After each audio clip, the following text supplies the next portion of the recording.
What is the better thing to do when we are in pain, when we are in difficulties, when we are suffering? There is a better way.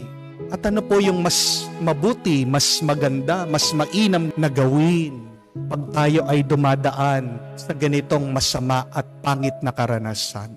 Umasa ka. Huwag niyo pong kakalimutan yun.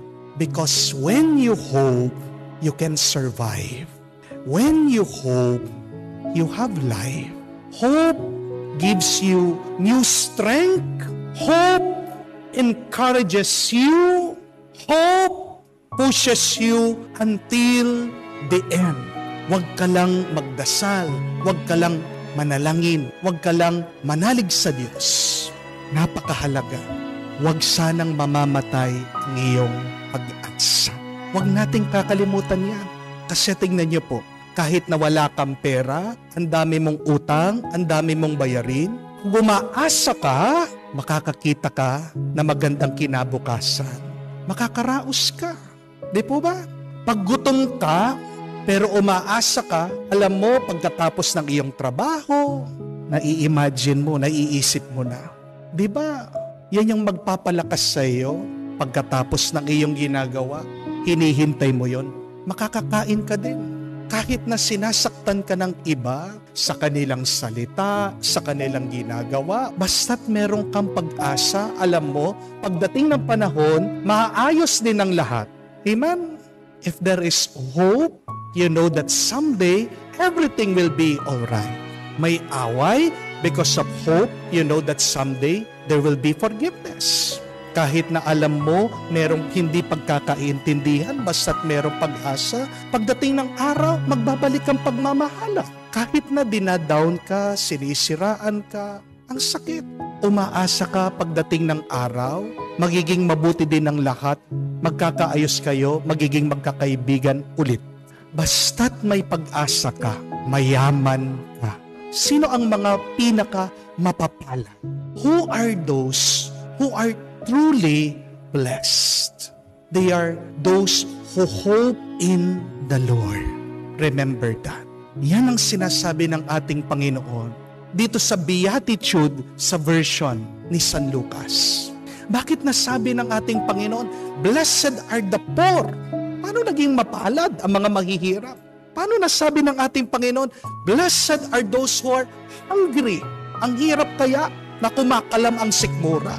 Paano nasabi ng ating Panginoon na blessed are you when people persecute you, insult you, exclude you, denounce you?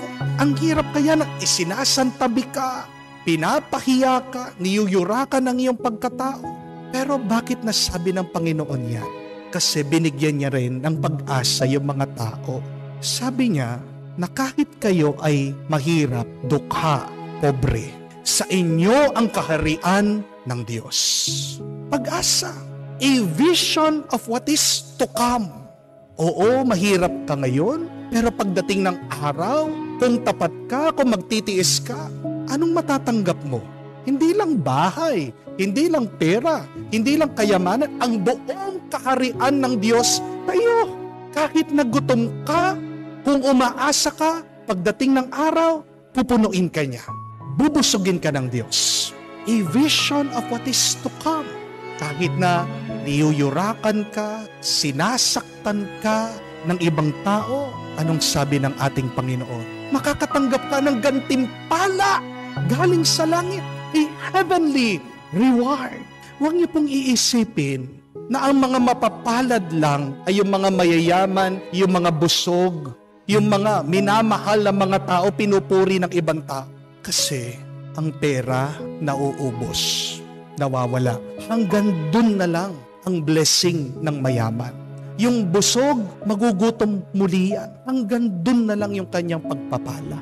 At yung pinupuri, minamahal, tinatanggap ng ibang tao, pagdating ng araw, yung mga yumayakap sa kanya, yung mga nagsasabi ng magagandang bagay tungkol sa kanya, mamamatay din ang mga yan.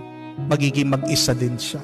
Kahit na anong gawin natin, yung pera, yung pagkain, yung pagpupuri na galing sa ibang tao, hindi sapat yan para bigyan ka ng panibagong buhay at lakas. These things does not energize our spirits. They are just limited. Tignan niyo po, pumunta kayo sa ibang bansa, lalong-lalo na sa Amerika, sa Hollywood. Nakakapagtaka, ang daming mga artista ang nag-suicide, nagpatiwakal. Makakagawa tayo ng mga listahan. Yung mga kinitid nila, sarili nilang buhay. Isa na si Elvis dyan, si Heath Ledger, Robin Williams. Sikat na mga tao. Nasa kanila na lahat. Bahay, mansyon, lahat ng restaurant na gusto nilang puntahan, lahat ng pagkain na gusto nilang kainin, sasakyan, kahit ano pwede nilang bilhin. Pinakamagaganda na damit, pwede silang mangolekta, walang problema sa pera. Kahit saan sila pumunta, royal treatment, nilalatag ang red carpet para sa kanila. Palagi silang pinipitsura. Natutuwa ang mga tao pag dumadating sila. But the question is this, why are they unhappy? Bakit hindi sila masaya? Bakit nagpakamatay sila?